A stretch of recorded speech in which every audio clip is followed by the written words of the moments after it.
तो मैं मनीष आपका अपने YouTube चैनल मनीष जागर पे एक बार फिर से स्वागत करता हूँ। जैसा कि आपको पता है कि कल तक हमने वैदिक सभ्यता के चारों वेद उपनिषद और सप्त सिंधु क्षेत्र के बारे में पढ़ लिया था। आज हम पढ़ते हैं वैदिक सभ्यता के ऐतिहासिक काल, वैदिक काल का ऐतिहासिक काल। ठीक है, वैदिक काल का ऐतिहासिक काल हम पढ़ते हैं। तो हेडिंग वही है आपकी वैदिक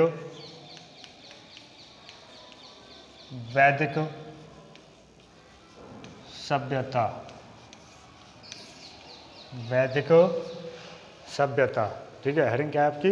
वही हेडिंग आपकी वैदिक सभ्यता। ठीक है, इसमें पढ़ते हैं हम इसका ऐतिहासिक काल। तो देखो, इसमें आपका इस काल के लगभग 1000 ईसा पूर्व के दौरान लोहे की खोज हुई थी। वैदिक काल में ही आपके इस काल के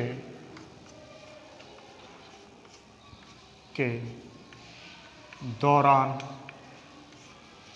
लगभग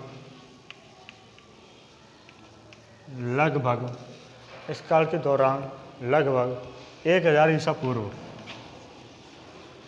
1000 ईसा पूर्व के आसपास, ठीक है, के आसपास लोहे की खोज हुई थी। किसकी खोज हुई थी?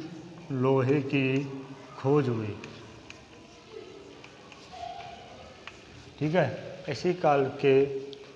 इस काल के दौरान लगभग 1000 ईसा पूर्व के आसपास लोहे की खोज हुई थी। किसकी खोज हुई थी? लोहे की खोज हुई थी। और जो लोहा था वो आपके यूपी के एटा जिले से खोजा गया था। एटा के पास से खोजा गया था। ये यूपी के एटा के पास से खोजा गया। एटा के पास से खोज इसकी हुई थी। ठीक है, एटा के पास से इसकी खोज हुई थी। ठीक है, इस काल के दौरान लगभग 1000 ईसा पूर्व में आपके लोहे की खोज हुई थी। यानी कि अब तक हमने सिंधु घाटी सभ्यता भी पढ़ ली थी, ऋग्वेद वगैरह भी पढ़ लिए थे, लेकिन अभी तक हमने लोहे की खोज नहीं पढ़ी थी। तो आपको पता चलेगा कि लोहे की खोज बहुत से कई किताबों में आपका सिंधु घाटी सभ्यता में बताते हैं, लेकिन इसकी खोज वास्तव रूप में वैदिक सभ्यता में हुई है 1000 ईसा पूर्व में। ठीक है, 1000 ईसा पूर्व में लोहे की खोज हुई है। और कहाँ से हुई है? आपकी यूपी के एटा ज़िले के पास से। ठीक है, यूपी के एटा ज़िले से लोहे की खोज हुई है। ठीक है, इसी में आपके 600 ईसा पूर्व के समय 16 महाजनपदों का वर्णन भी यहीं से मिला है। 600 ईसा पूर्व के समय से 16 महाजनपदों का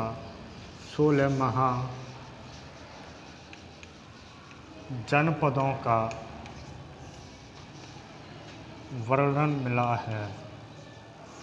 ठीक है, वर्णन मिला है। ठीक है, यहाँ से क्या मिला? आपका वर्णन मिला है।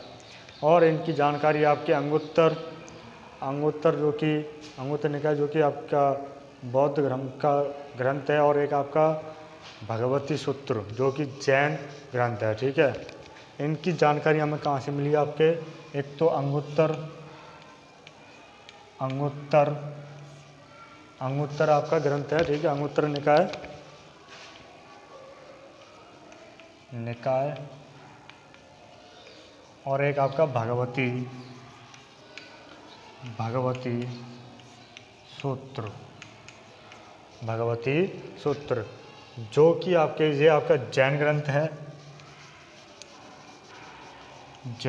है। ये कौन सा आपका? बौद्ध ग्रंथ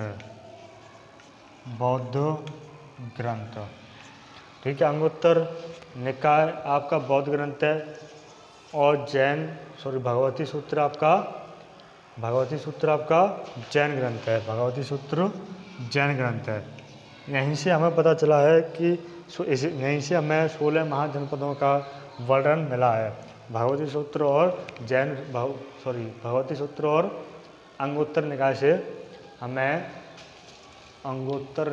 हमें 16 महाजनपदों की जानकारी प्राप्त हुई है। 16 महाजनपदों की जानकारी प्राप्त कहाँ से हुई है? हमें वैदिक सभ्यता में आपके अंगुत्तर निकाय जो कि बौद्ध ग्रंथ है, बौद्ध धर्म का ग्रंथ है, और भगवती सूत्र जो कि जैन ग्रंथ है। ठीक है, एक बार इसको फिर से देखते हैं। इसी काल के दौरान लगभग 1000 ईसा पूर्व के समय, इसी काल के दौरान लगभग 1000 ईसा पूर्व में लोहे की खोज हुई है। किसकी खोज हुई है? लोहे की खोज हुई है। ठीक है, लोहे की खोज हुई है। कहाँ से हुई है लोहे की खोज? यूपी के एटा के पास से, यूपी के एटा के पास से। ठीक है, आपको पता है इसी में आपके अंगोत्तर निकाय और भगवती सूत्र, अंगोत्तर निकाय जो कि बौद्ध ग्रंथ है और भगवती सूत्र एक जैन ग्रंथ है। 600 ईसा पूर्व के समय हमें 16 महाजनपदों की जानकारी भी यहीं से मिली है। 16 महाजनपदों की जानकारी हमें यहीं से मिली है। तो आज हम 16 महाजनपदों में से कुछ जनपद के बारे में पढ़ते हैं, बाकी का कल देखते हैं। 16 महाजनपद हेडिंग लगाते हैं, वैदिक काल के से प्रचलित 16 महाजनपद। ठीक है, उनका नाम, उनकी राजधानी और वर्तमान में स्थिति। ठीक है, उनका नाम, उनकी राजधानी और वर्तमान में स्थिति। हेडिंग है आपकी महाजनपद,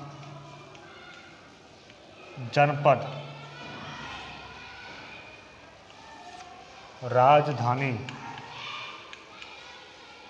राजधानी और ये आपका वर्तमान में स्थान,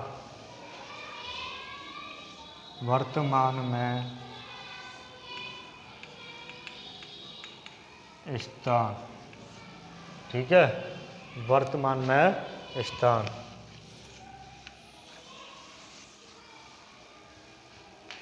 ठीक है, तो पहला है आपका अंग। कौन सा है आपका पहला अंग? महाजनपद। पहला है कौन सा आपका? अंग महाजनपद, जिसकी राजधानी थी आपकी चंपा, राजगिरी, पाटलिपुत्र, वैशाली। इसकी आपकी 3 राजधानी थी। ठीक है, आपकी चंपा,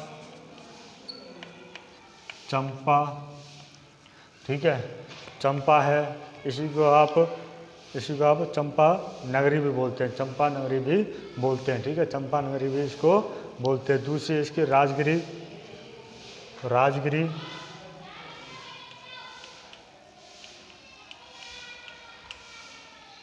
पाटलिपुत्र,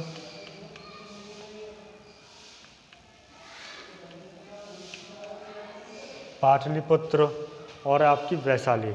वैशाली किसकी? आपकी चंपा की है। ठीक है, वैशाली चंपाली की राजधानी है। ठीक है, वर्तमान में इसकी स्थिति क्या है आपकी? वर्तमान इसकी स्थिति भागलपुर और मुंगेर क्षेत्र। वर्तमान स्थिति भागलपुर और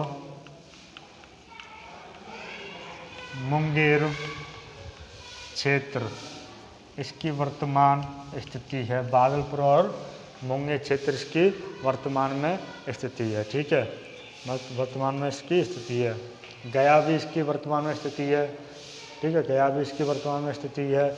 पटना है, शाहाबाद है। ठीक है, शाहाबाद बिहार में मिलता है ये। दूसरा है आपका मगध। दूसरा महाजनपद कौन सा आपका? मगध। ठीक है, दूसरा महाजनपद कौन सा इसका? मगध। उस समय इसकी आपकी राजधानी, इसकी जो राजधानी थी वो आपकी चंपा है। इसकी राजधानी क्या थी आपकी? चंपा। केवल इसकी राजधानी चंपा है। ठीक है, इसकी राजधानी क्या है आपकी? चंपा। और भागलपुर में ये वर्तमान स्थिति में पाया जाता है। अंग की राजधानी क्या है आपकी? चंपा है। मगध की राजधानी आपकी राजगिरी,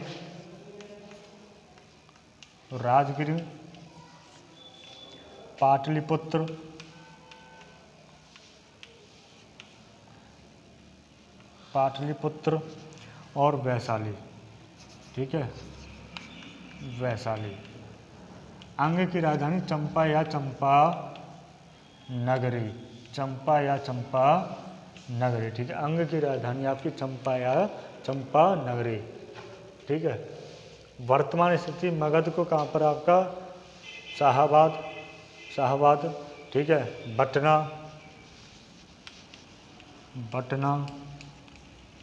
शाहाबाद जो कि बिहार में है। बाय मिस्टेक से वो इसकी राजधानी इसी में लिखा दी थी। अंग की राजधानी कौन सी आपकी? चंपा या चंपा नगरी। भागलपुर और मुंगेर क्षेत्र, भागलपुर और मुंगेर क्षेत्र। ठीक है।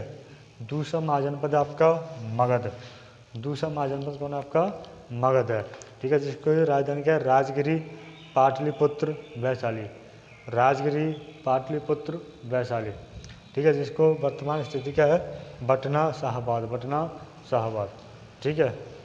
मगध, राजगिरी, पाटलिपुत्र, वैशाली, इसकी राजधानी है मगध की, राजगिरी, पाटलिपुत्र और वैशाली।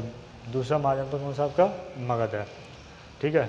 तो वीडियो को आज हम यहीं पर रोकते हैं, और आपको क्लास अच्छी लगी हो तो क्लास को लाइक